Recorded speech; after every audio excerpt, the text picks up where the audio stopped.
kaka-uwi ko lang at filter muna dahil haggard na. But anyway guys, share ko lang yung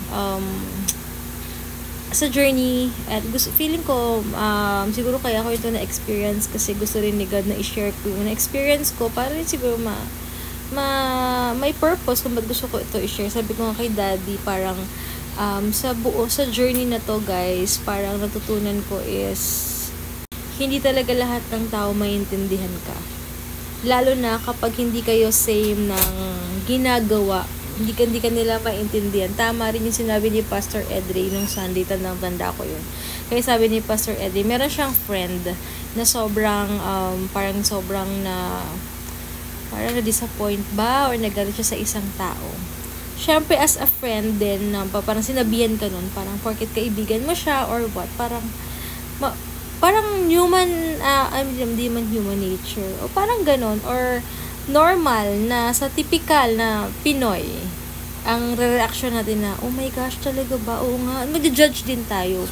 Ganyan, na parang hindi natin na-realize, na hindi natin alam yung side ng story, yung side ng isang taong naka-disappoint sa kanya or may ginawang mali sa kanya, na feeling natin na andun, same sitwasyon tayo nung tao nagkukwento sa atin. So, parang madadala tayo na, uy, oo nga, no, ba't ganyan, ganito, ganyan, di ba? Parang ganon. So, never, ngayon ko na-realize na never talaga tayo maintindihan ng mga tao. Hindi nila alam yung mga times na nag-breakdown tayo, kung paano natin minamanage yung time. Oo, strong tayong tignan talaga. Pero guys, kapag hindi nila alam, pag mag-isa ka lang, at paano, pag matutulog ka pa lang, iniisip mo na ano kaya, paano mo ba susolusyonan yung bukas? Ano ba dapat mong gawin bukas? Paano ba yung parang mapapadali yung buhay mo na kailangan mo rin magpahinga?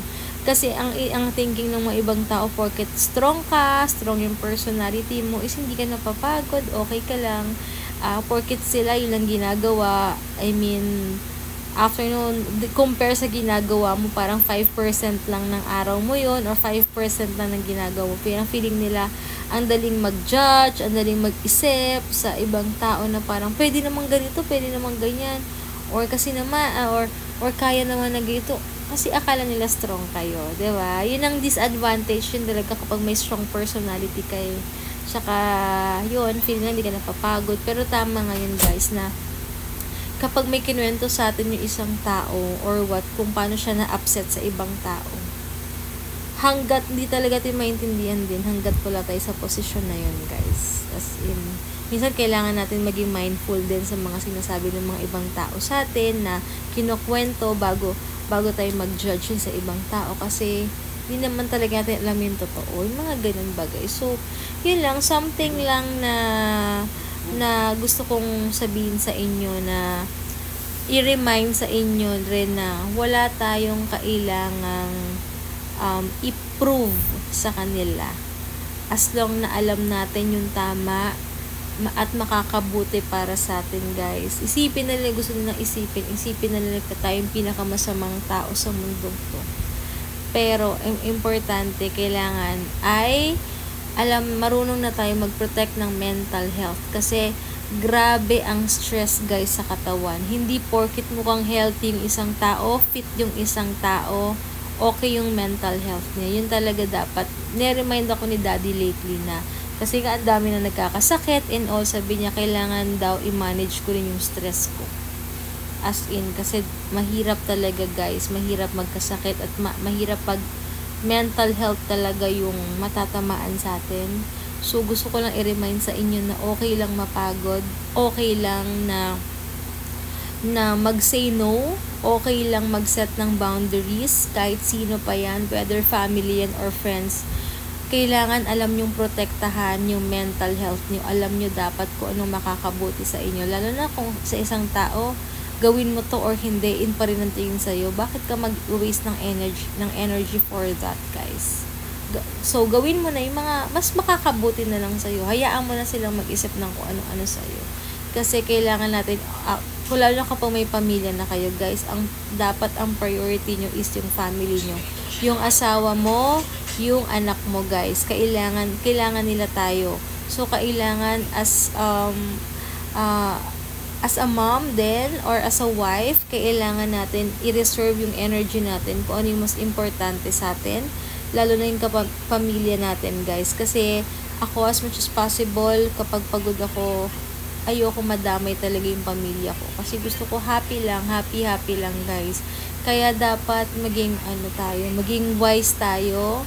Learn to say no. Mag-set tayo ng boundaries, hindi pwedeng okay lang na ganyan. Pag alam nating mali na talaga. 'Di ba, guys? So, yun lang. Siguro siguro pinaranas to ni God sa akin, pinarealize na kasi parang may something din ako i-share sa kanila na baka may ibang tao dyan na nahihirapan sa buhay. Remember, 'di ba? planting seeds. Yun nga eh. Sa nung Sunday. Planting seeds talaga. Whether hindi man tayo ma-reward sa mundong to, pero si God ang mag-reward sa atin. Yes. There was a girl, she's only ilang years old lang yata? 7 years old na lang. Pero she gave that 57 cents para itayo yung simbahan. Later, di na nakita ng girl kasi mas better nung napuntahan ng girl. Pero yung mga tao, coming from the girl's heart, it's 57 cents to make the church big. Remember? Hindi man niya dito na rip ba? Na-rip yung yung ginawa niya, pero ma-eternal naman siyang life with God. Ayun. Kaya guys, wag tayong mag-expect din ng anything in return sa mga taong tinutulungan natin or what. Kasi kita ni Lord lahat yan. Siya ang bahala sa atin. Never niya tayong pababayaan. Yung iba takot mamatay, pero hindi nila alam andun talaga yung buhay. Alam niyo yung parang, ganito, masyado tayong nag-worry, masyado tayong takot. Yes, mamimiss talaga tayo ng mga tao. Maraming ma-enjoy, mamimiss natin yung mga ma-enjoy natin dito, travels and all, guys. Pero yung with God talaga, hindi alam nung karamihan talaga. Natatakot silang iwan yung kayamanan. Kasi una-una, invest kasi kayo ng invest sa kayamanan, tapos natakot kayong iwan. Bakit? Bakit ganun yung mentality nyo? Dapat hindi kayo takot. Kasi kung alam nyo na si God yung nasa heart nyo, wala kayong kailangan katakutan at alam nyo dapat kung saan yan i-invest and kung saan natin dapat i-share yung mga blessings na nakukuha natin dito. Kasi pag alam natin yan, hindi tayo matatakot anytime mawala. At may enjoy talaga natin yung mga dapat natin i-enjoy sa buhay. So, yun lang. Na-feel ko lang na siguro parang pinastop ako for a while ni God ngayon. At ang dami niyang may pina-experience siya sa akin. Kasi alam niya na nabibisi na naman ako. Hindi naman ako nakakapag-share ng ganito, guys. Kaya siguro ayan, ito yung pina-experience na naman niya. Siguro, teka, nabibisi ka na naman, ha? Sige, ipapa-experience kita ng sobrang stress mo at dami ko ipapariri sa'yo para ma-share, makapag-share ka. So, ito na nga. Pero sana may kabuluhan to sa inyo, guys, at sana ma-inspire din kayo na hindi kayo nag-iisa. Don't worry. Okay, yung problema na yan, hindi lang ikaw ang problema. Mas marami pang problema na mas grabe. Maraming nag-aagaw buhay ngayon. Kaya kung ano man yung problema mo na yan, guys, sisiw lang yan compare sa nag-aagaw buhay sa hospital or kung nasan man, guys. At sila buhay ang nilalaban nila. Tayo, simpleng problema lang, guys, na kayang-kaya natin yan. Mag-trust lang tayo kay God. Okay? So, yun lang.